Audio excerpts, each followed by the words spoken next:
gostaria de agradecer o convite para essa palestra. Utilizam-se frações para expressar partes de um objeto ou de uma coleção. Por exemplo, 1/5 de barra de chocolate, meia dúzia de ovos, para expressar tempo, 1/4 de hora, para expressar volume, 1,5 litro de leite, para expressar comprimento, meio metro. E constitui-se, portanto, um tema importante a ser ensinado no ensino fundamental. No entanto, o que a gente escuta de relato de professores brasileiros de todos os níveis é que os estudantes não dominam esse conteúdo. E isso não acontece só no Brasil. Num relato de um livro chileno, esse livro foi escrito para professores dos anos iniciais pela pesquisadora matemática que eu projetei antes na mesa redonda, a chilena Salomé Martínez. O relato nesse livro diz o seguinte: provas nacionais e internacionais sinalizam que existem dificuldades na sua compreensão e uso. Esse é um fenômeno mundial, o que deveria indicar que há aí uma dificuldade intrínseca no conceito de fração. Bom, parte dessa dificuldade pode dizer respeito aos diferentes significados que a fração tem na escola e no dia a dia. Por exemplo, relação parte-todo, relação parte-parte ou razão, quociente, operador. Todos esses significados deveriam ajudar o aluno a formar o ente numérico que representa a fração e que se chama número racional. E também ajudar nas operações com os números racionais. Mas o que eu quero falar aqui hoje é anterior a esses significados de fração e diz respeito à equivalência de frações. Logo em seguida a gente já começa a falar sobre isso. Eu queria dizer que a minha atuação nos últimos 15 anos tem sido ligada ao ensino de matemática e muitas vezes focando na análise de livros didáticos com ênfase no conteúdo abordado e não na técnicas empregadas e não de como usar a tecnologia para ensinar esse conteúdo. Mas para proceder a uma análise de livro didático com ênfase no conteúdo, é imprescindível que tenhamos claro para nós o que deveria constar do livro sob análise, levando também em conta o ano escolar. E aí, no mês passado, eu fiz parte de uma banca do mestrado em ensino de Porto Alegre, e o mestrado ele fez análise crítica de livro, analisando o conteúdo. E ele, na sua apresentação, ele disse uma frase que me chamou a atenção. Ele disse: a primeira coisa a saber, antes de analisar se um livro didático, é se falta alguma coisa a ser ensinada na escola. E então eu pergunto, como responder a essa questão? Então, para responder essa questão, a gente deveria, na minha opinião, em primeiro lugar, reportar-se à ciência matemática e ver como é que ela trata esse conteúdo. Por exemplo, recorrendo então aos nossos livros de graduação, artigos, e então, a partir deles, relembrar todo o conteúdo matemático lá abordado, para então refletir sobre o que desse conteúdo deveríamos transpor para a sala de aula, identificando, no mínimo, o que é elementar a esse conteúdo, para só então refletir e de que forma isso pode ser feito. Essa ordem não é, em geral, o observo de ações para abordar uma análise de livro didático. Então, o que eu trago aqui é um exemplo hoje de como esse caminho pode, de como é que eu trilhei esse caminho, digamos assim, no que diz respeito à construção dos números racionais feito pela ciência matemática e o ensino dos números racionais na escola básica. Então, refletindo sobre a construção dos números racionais pela matemática, surge a questão: qual ideia, conceito é elementar em tal construção? E já vou então explicar o que aqui eu entendo por elementar. Na obra Enciclopédie, encontramos, em geral, chamam-se elementos de um todo as partes primitivas e originais das quais se pode supor que o todo é formado. Nesse sentido, elementarizar significa reconstruir as partes nucleares que constituem os germes, com base nos quais se sustenta toda a ciência superior.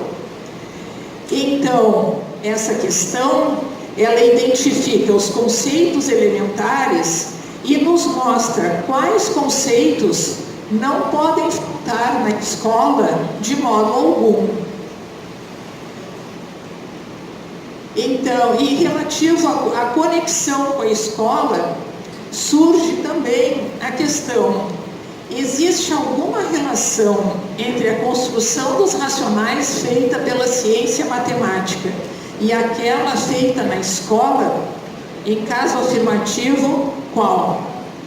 E a justificativa é o seguinte, para essa pergunta, é que essa questão ela é justificada pelo fato de que as duas construções podem ser consideradas diferentes, pelo menos em um primeiro momento, ou pelo menos para alguém mais meio desavisado, digamos assim, que não está habituado a refletir sobre isso, nesse aspecto.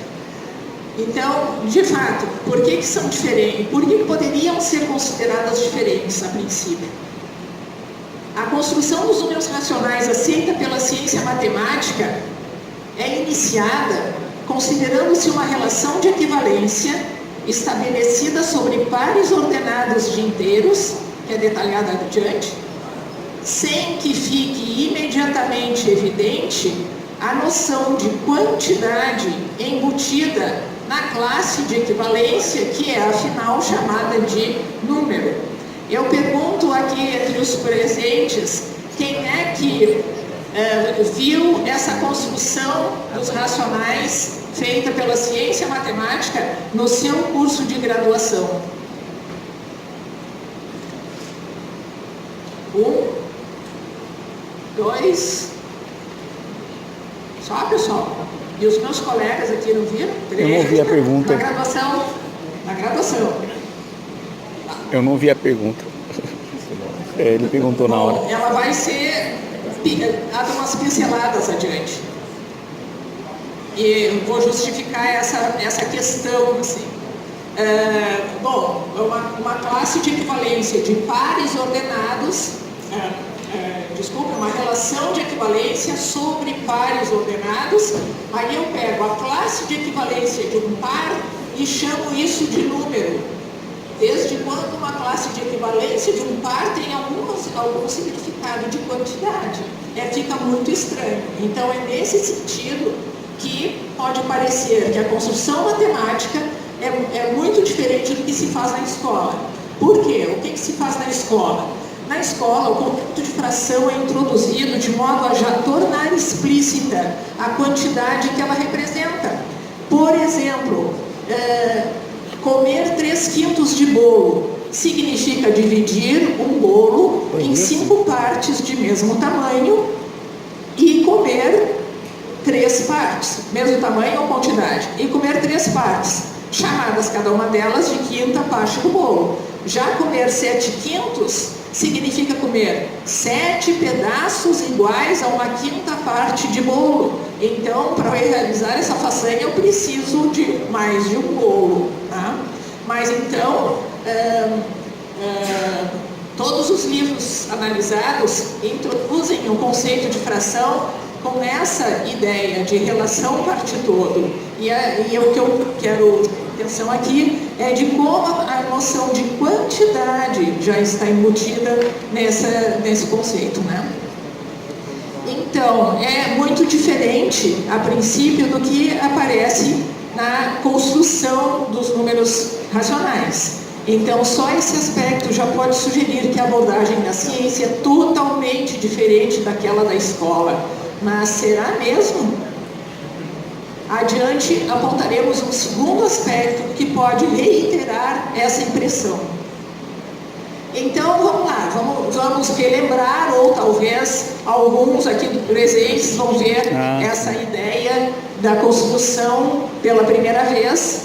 Eu indico o livro do Jamil Ferreira, Construção dos Números, da SPM, tem a venda ali. Ali tem a construção, em particular, dos números racionais.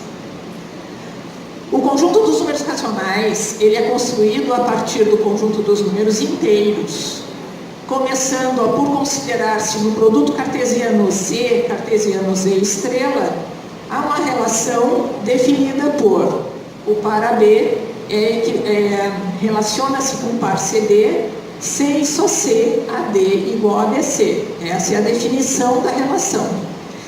Consegue-se provar que essa relação é de equivalência e define-se então como número racional A sobre B, a classe de equivalência do par ordenado de inteiros AB, ou, claro, de qualquer outro que lhe seja equivalente. Definição de relação de equivalência.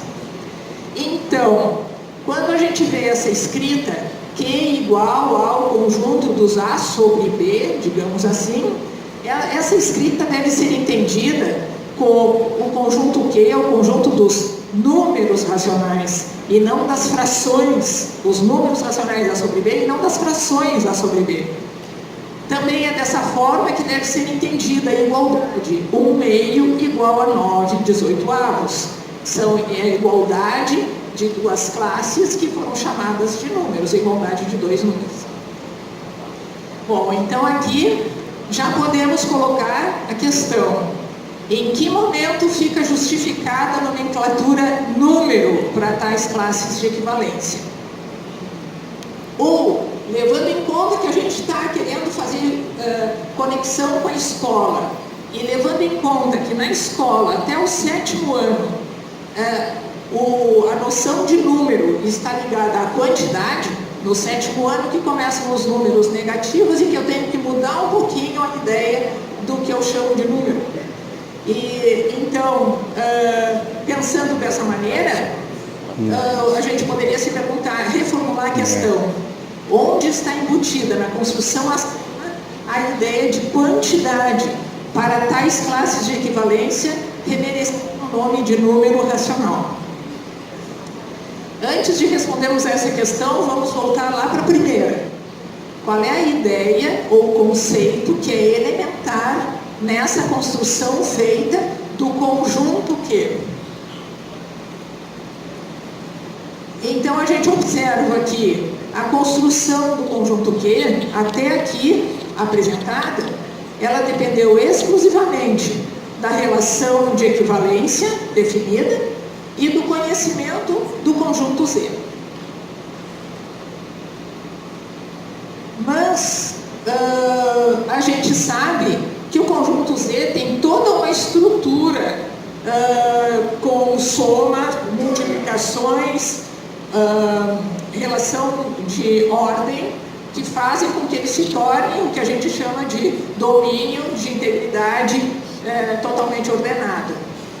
E então, o que acontece? Que a gente consegue também, apenas com o que definiu aqui, daquela relação de equivalência, definir uma relação de ordem no conjunto dos números racionais e as operações de adição, subtração, multiplicação e divisão.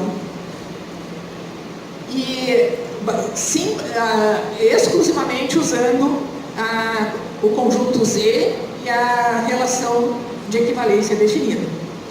E isso também serve para mostrar a validade de propriedades da relação de ordem e dessas operações que fazem, então, do conjunto Q uma estrutura, ter uma estrutura de corpo ordenado. Antes de seguir adiante com essa pergunta do conceito elementar, eu quero só chamar a atenção de um segundo aspecto que pode ser considerado, que ajuda no distanciamento da ciência com a sala de aula. Observem que a definição de adição de dois números racionais aqui está usando como denominador ou como número embaixo do traço aquele, tá? Não vou chamar de traço de fração ainda, porque isso aqui é uma classe de equivalência de pares ordenados, né?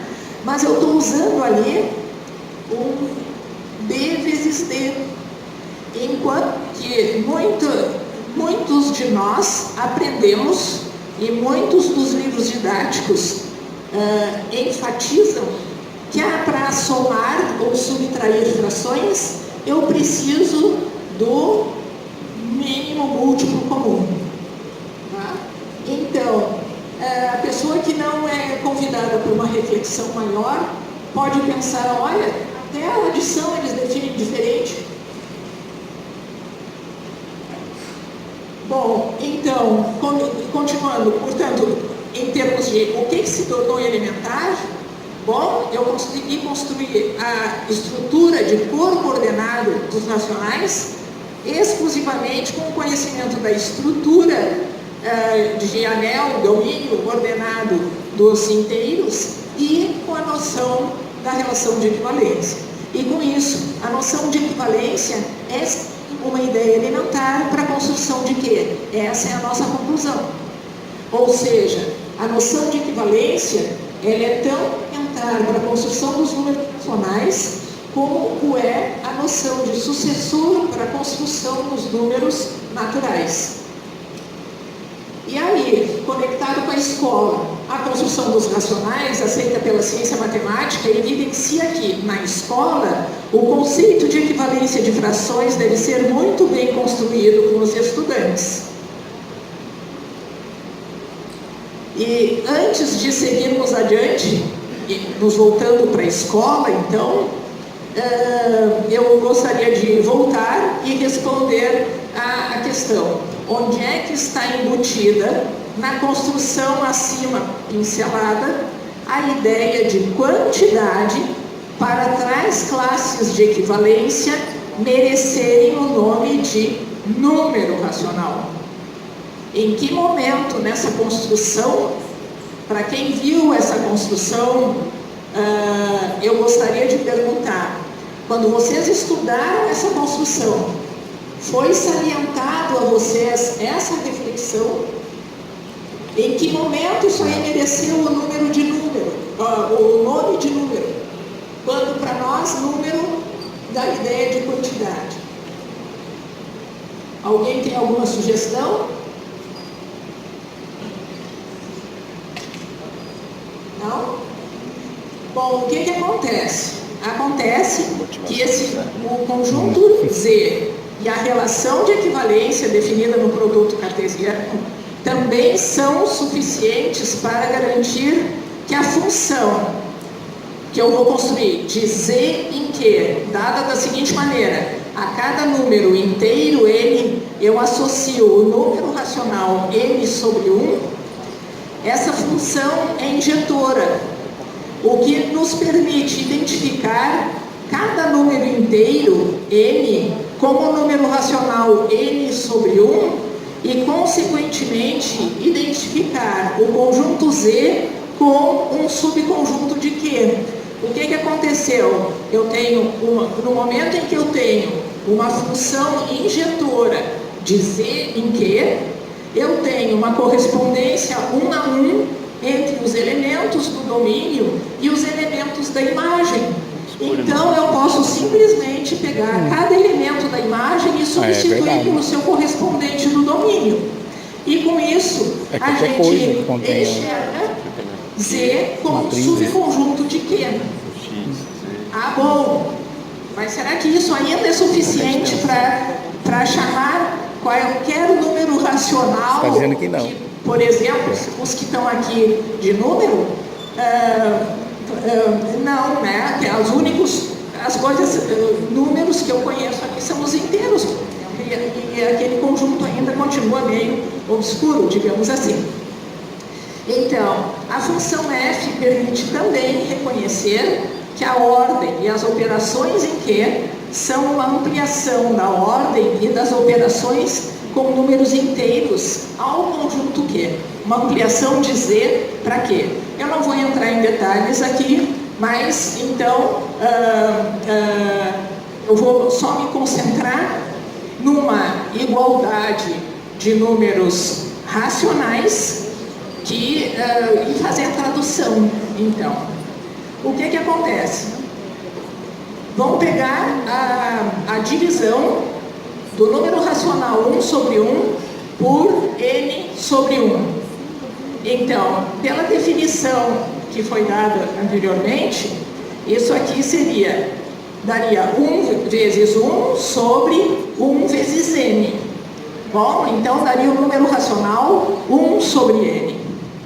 Acontece que os números racionais, digamos assim, esse dividendo aqui, ele é identificado com o número inteiro 1.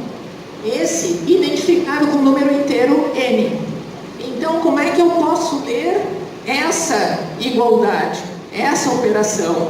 Eu posso ler da seguinte maneira: no conjunto Q, o número inteiro 1, quando dividido em n partes iguais, resulta em 1 sobre n. Ah, bom, então agora eu começo a enxergar uma noção de quantidade aí. Eu já sei o que é um número inteiro.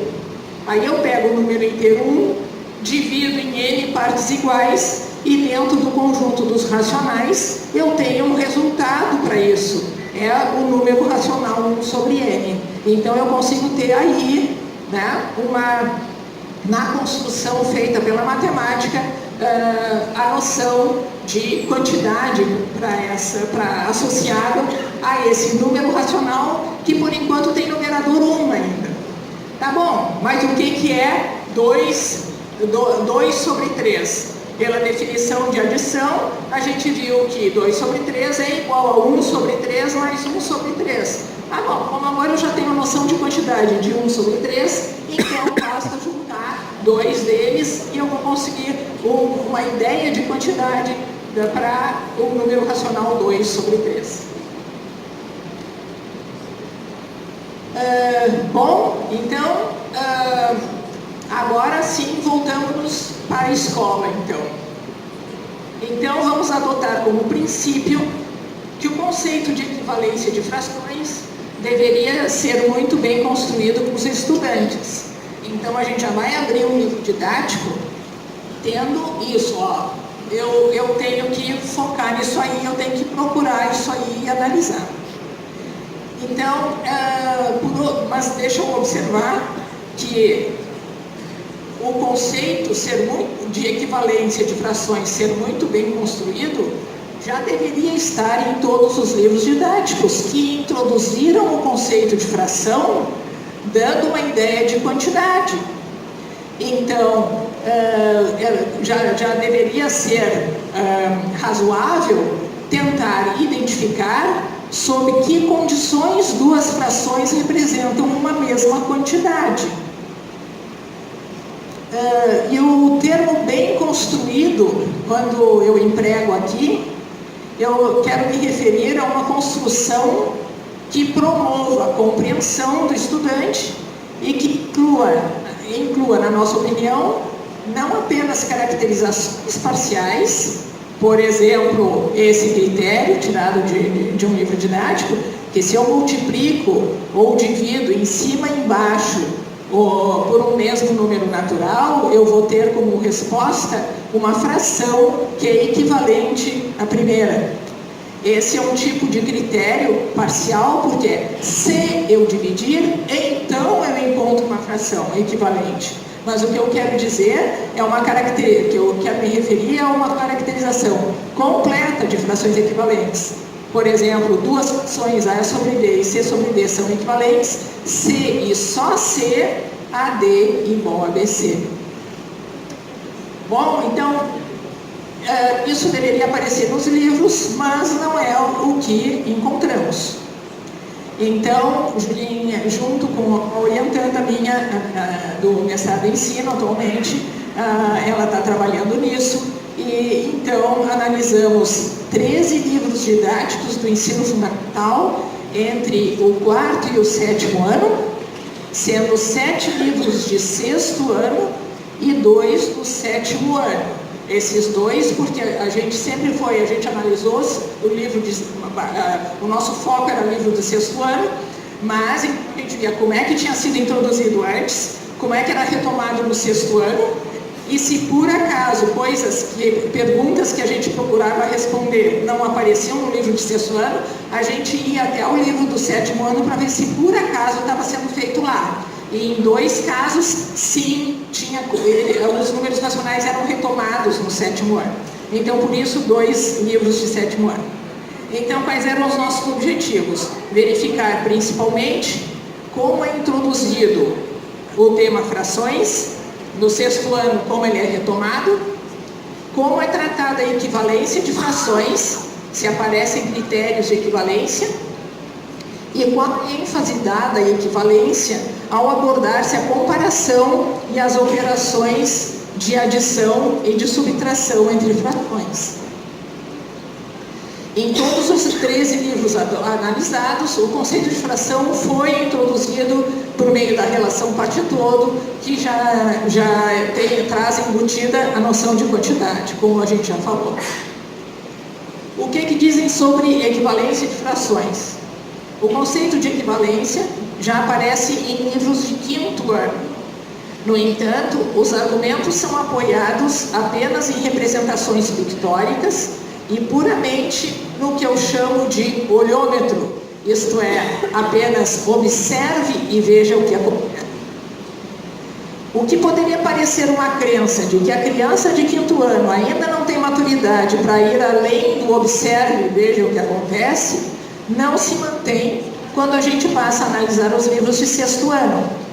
Em todos eles, a equivalência é introduzida como o significado de mesma quantidade da unidade, ficando então embutida aí a ideia de número racional. Mas, no entanto, em 4 desses 7 livros analisados de 6º ano, a equivalência ainda é apoiada apenas em representações pictóricas que sugerem apenas o olhômetro. Então, em mais de 50% dos livros analisados, e esse é um exemplo. O que diz ali em cima?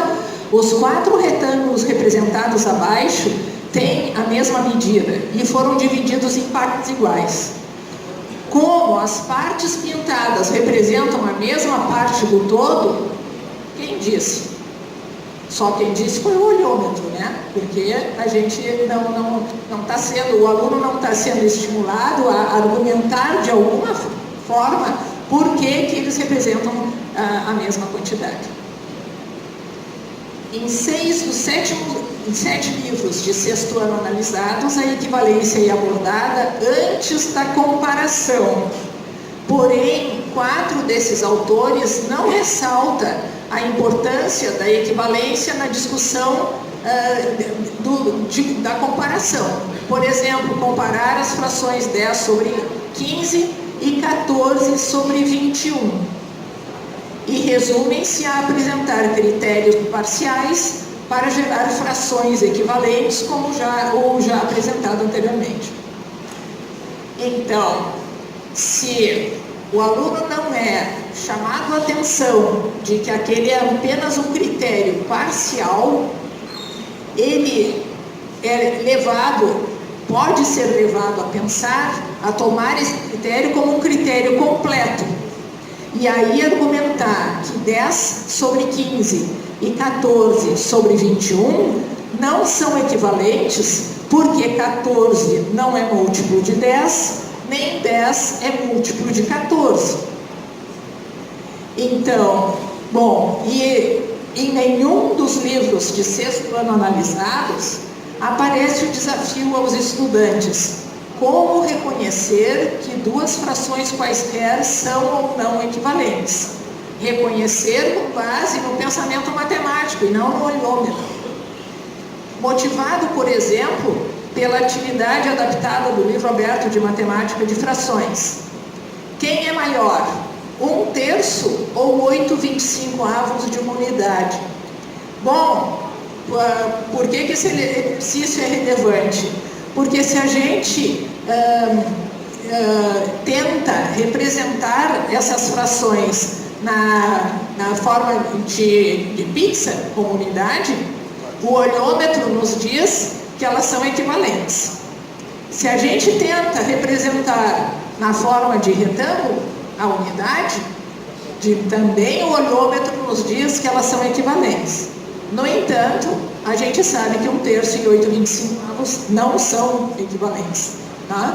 Então, um exercício desses, ele, sem um exercício problematizador como este, pode passar desapercebida ao estudante a necessidade de um critério completo para decidir se duas frações dadas são ou não equivalentes. A argumentação baseada exclusivamente em uma visualização geralmente não é suficiente para garantir-se a veracidade de uma afirmação matemática, tirando os exemplos mencionados pelo Hilário na palestra, né? São as exceções. Ela fere o pensamento matemático e trava a compreensão do estudante sobre o que vem a ser a ciência matemática.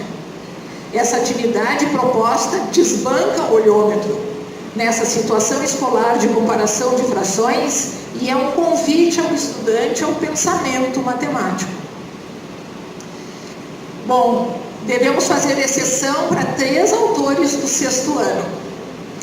Um autor preocupou-se com um critério para decidir se duas frações são ou não equivalentes, mas ele não o explicitou e nem muito menos o demonstrou, e nem sequer propõe ao estudante o exercício de decidir se duas frações dadas são ou não equivalentes. O que dos outros autores? Porque ele diz que se eu multiplico e ou divido uma fração pelo mesmo número natural, eu encontro duas frações equivalentes. Então, aí está embutido, sim, um outro critério completo, que não é o que a gente enunciou antes, mas eu posso sim tirar as frações A sobre B e C sobre D são equivalentes, sem só ser multiplicando e ou dividindo pelo mesmo número natural, eu consigo sair de uma e chegar na outra. Então agora eu tenho um critério completo, sim. Mas por que eu digo que ele não o explicita? Porque é só olhar o título da seção. Uma propriedade importante que permite obter uma fração equivalente e não reconhecer frações equivalentes. Os 2 outros autores que são exceção, eles sugerem, na forma de exercício, o critério estabelecido no teorema que eu enunciei antes, de frações equivalentes, ainda que exclusivamente apoiado no observe e veja o que acontece. Então, o que acontece com esse exercício, com esse exemplo aqui? Nos exercícios, tem ali o exercício que diz: observe como Lorena verificou se os pares de frações a seguir são equivalentes. E aí tem aqui o manuscrito dela, explicando como é que ela fez. Produto dos meios vezes produto dos extremos, como dizem os alunos, né? E aí o exercício é: de maneira semelhante, verifique quais pares são equivalentes. Ou seja, siga a receita e isso vai dar equivalente sim, porque o autor está dizendo que é. defendemos que a equivalência seja tratada concomitantemente com a comparação. Lembram que eu disse que muitos autores de sexto ano tratam primeiro a equivalência para depois tratar a comparação de frações não equivalentes e não usam a equivalência e podendo ter a oportunidade, então, de usar a equivalência para comparar essas frações que não são equivalentes e decidir quem é maior. Tá? Mas o que a gente está defendendo, na nossa opinião, a equivalência deveria ser tratada concomitante com a comparação. Por exemplo, contemplando diretamente a chamada lei da tricotomia. Por exemplo, dá duas frações quaisquer para o estudante e pergunta: a primeira fração representa uma quantidade maior, menor ou igual à quantidade representada pela segunda fração? Nenhum autor analisado abordou a equivalência como uma das possíveis conclusões da comparação entre duas frações quaisquer, preferindo trabalhar inicialmente apenas com a equivalência para só então comparar as duas frações não equivalentes.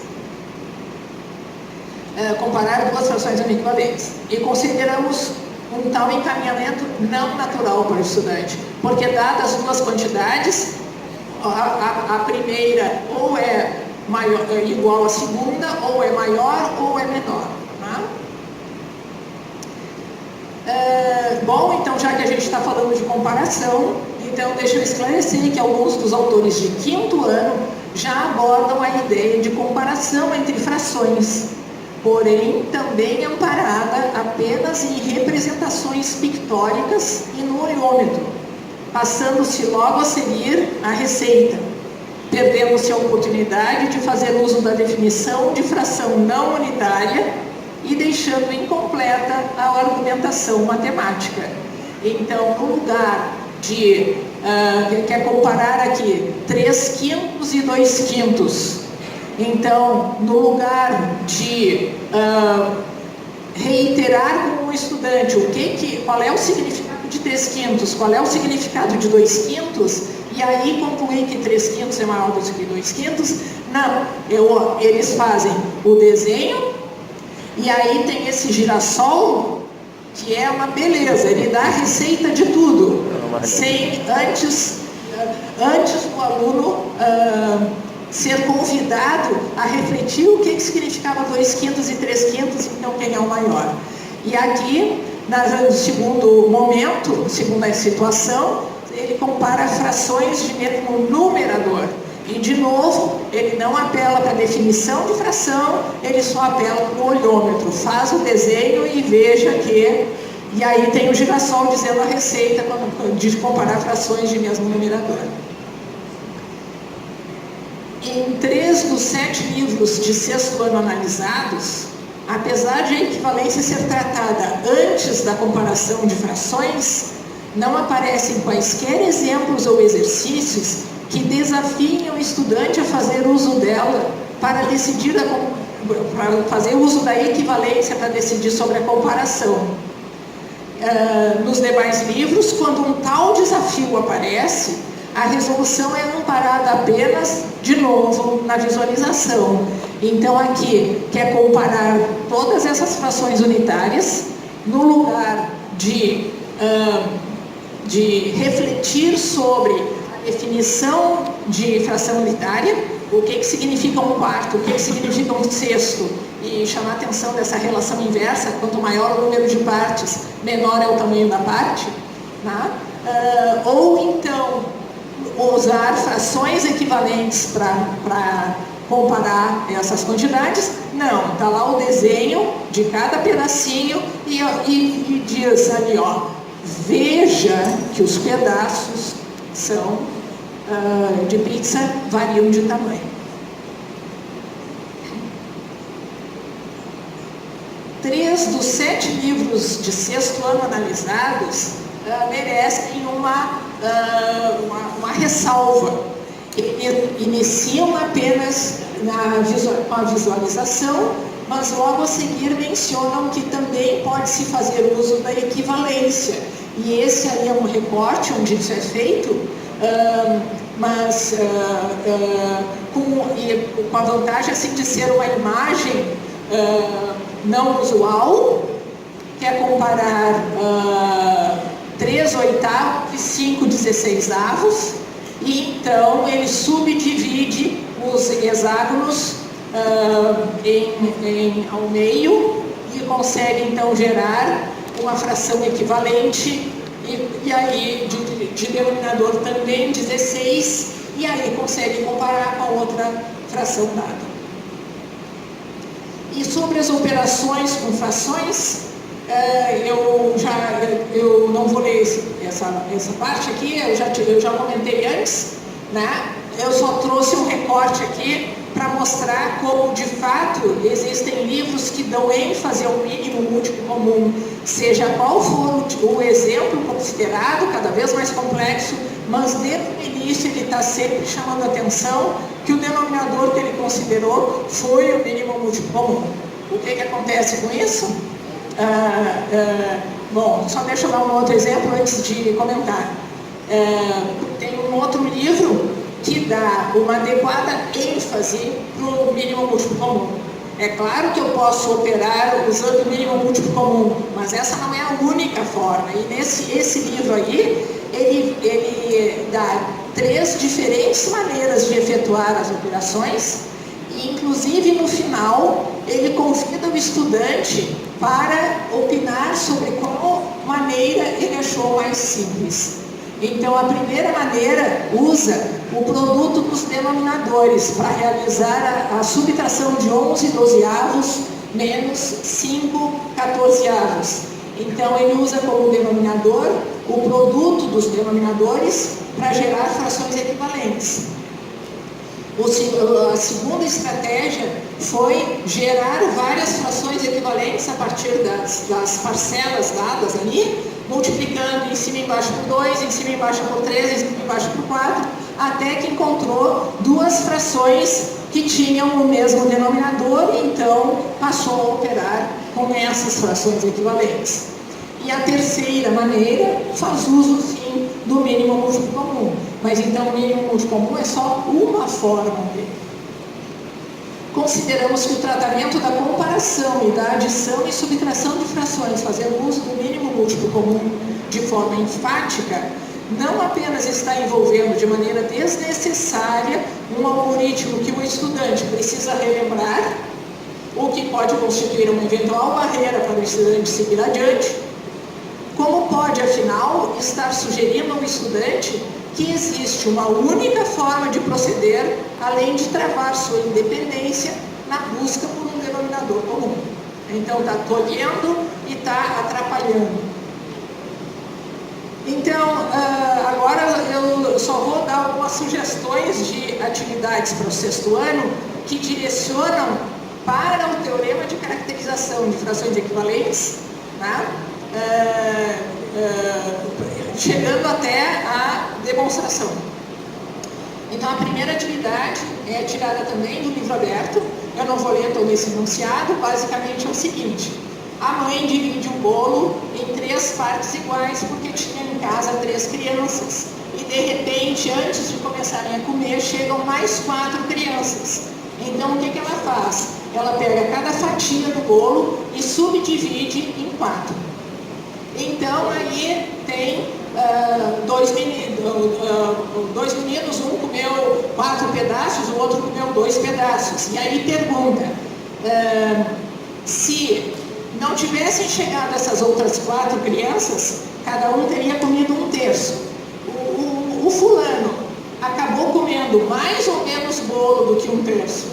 E o outro comeu mais ou menos bolo. Então, com essa atividade, a gente contempla numa mesma situação, no mesmo contexto, no mesmo problema, a situação de equivalência, porque um comeu afinal a mesma coisa, comeu afinal 1/3 mesmo, e o outro não comeu, e aí oportuniza a comparação. Bom, para abordagem dessa resolução, a gente pode introduzir um recurso pictórico que pode ajudar o estudante na generalização do seu raciocínio, quando ele compara 1/3 e 4/12. Sem qualquer perda de rigor matemático, a argumentação na segunda coluna pode ser feita também apenas com palavras, levando em conta que a simbologia matemática não é um objetivo de sexto ano. Mas o que eu quero chamar a atenção é que na primeira coluna está ali o raciocínio que a gente fez com 1/3 e 4/12. Tá? Então, a gente consegue generalizar, adaptando cada frase afirmada e generalizar para essa geração de frações equivalentes. Tá? Então, deixa eu dizer que a minha orientanda, quando ela foi fazer isso, implementar isso no sexto ano, para nossa surpresa, coisa que a gente não esperava, os alunos tiveram muita dificuldade com os 3 pontinhos. E para a gente foi uma surpresa, assim, a gente não esperava que eles não fossem aceitar os 3 pontinhos. Mas o que eu quero dizer aqui é que eu disse anteriormente, essa segunda coluna aqui, ela não precisa ser escrita assim. Se o aluno argumenta oralmente usando essa ideia, ele está sim explicando e generalizando, ele está com a ideia da generalização na cabeça. A próxima atividade,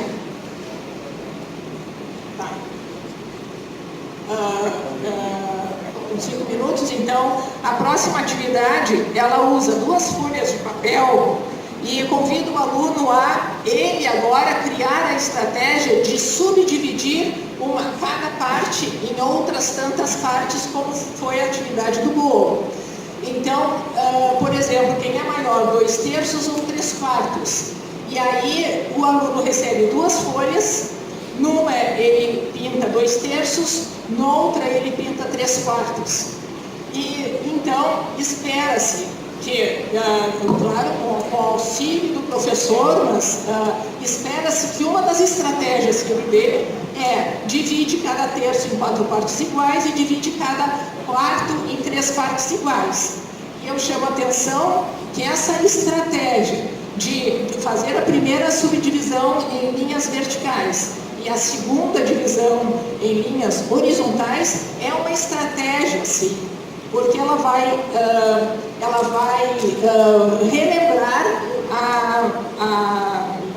a interpretação, o significado de arranjo retangular da multiplicação. Por exemplo, o que aconteceu aqui? Acabei subdividindo e consegui quanto? 3 vezes 4 partes. Aqui, uma equipartição em 4 vezes 3 partes. Então, dessa maneira, ele gera frações equivalentes com o denominador, tendo para denominador o produto dos denominadores. A próxima atividade, ela pergunta qual fração de uma mesma unidade é maior, 4/6 ou 6/9? Bom, se o aluno faz da maneira usual, que é dividir todo mundo na vertical, o olhômetro lhe diz que elas são, sim, equivalentes. Mas aí eu posso tentar aplicar essa técnica anterior aqui, né, para realmente ter certeza de se o olhômetro está funcionando ou não, e o aluno vai concluir, sim, pelo olhômetro elas eram equivalentes e pelas contas elas são sim equivalentes.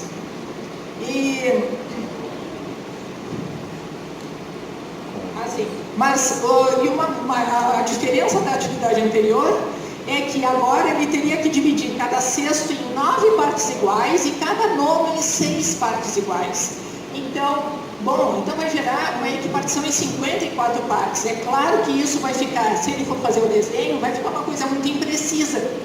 Mas esse é um convite para ele largar a representação pictórica e só ficar e abstrair imaginar na cabeça como é que fica. E aí a interpretação de arranjo retangular da multiplicação ajuda bastante. Bom, e aí, como próxima etapa, propor aquele problema que o olhômetro diz que são equivalentes, mas as contas vão dizer que não. Tá? Então, o fechamento dessa sequência de atividades se dá com o desafio. Afinal, o que podemos fazer quando quisermos comparar duas frações quaisquer? E a generalização, então, do argumento utilizado até aqui. Então, espera-se que o estudante consiga expressar em palavras o que está escrito aqui, e que é uma demonstração para o teorema das frações equivalentes. O que ele vai pensar? Que eu vou subdividir cada décima parte em d partes iguais, então vou conseguir escrever essa equivalência. Vou subdividir cada décima parte em d partes iguais, vou conseguir essa equivalência, de modo que essas duas quantidades são iguais, sem só ser essas duas quantidades são iguais. Mas essas aqui têm o mesmo denominador, então, pela definição de frações de mesmo denominador, a gente sabe que é fácil de comparar. Então, essas duas frações vão representar a mesma quantidade, sem só ser seus numeradores forem iguais. Então, é esse o aluno expressando oralmente essa ideia, ele não só está demonstrando o teorema de frações equivalentes, como ele está conseguindo reconhecer quem é maior, quem é menor também. A relevância de trabalhar-se essa demonstração com os estudantes, na nossa opinião, está no fato de ela promover a compreensão e poder ser aplicada não só para demonstrar esse teorema, mas também para comparar frações equivalentes, bem como para operar com frações. Hannah é uma pesquisadora da Universidade de Toronto e ela defende a volta, interessada em ensino de matemática, ela defende a volta de demonstrações nas salas de aula, mas daquelas demonstrações que promovem a compreensão do aluno, não estão ali só por cumprir o protocolo. Então, com essa palestra, o que eu queria salientar? Com o enunciado e demonstração do que aqui chamou-se teorema de caracterização das frações equivalentes, procuramos ressaltar que não apenas as ideias embutidas nessa construção promovem maior compreensão do estudante sobre a equivalência de frações, como fornecem uma técnica amparada em uma visualização que pode ser empregada para comparar, adicionar e subtrair frações quaisquer, oportunizando maior compreensão também desses tópicos. Queríamos deixar registrado nossa convicção sobre a viabilidade de ser tratada com mais cuidado e aprofundamento a equivalência em um 6º ano. E, finalmente, buscamos aqui mostrar que a ênfase dada ao mínimo múltiplo comum na abordagem da comparação da adição e da subtração de frações não só pode dificultar os cálculos para o aluno, como esconde a estreita relação que, sim, existe entre a construção dos racionais feita pela ciência matemática e aquela feita na escola. Muito obrigada.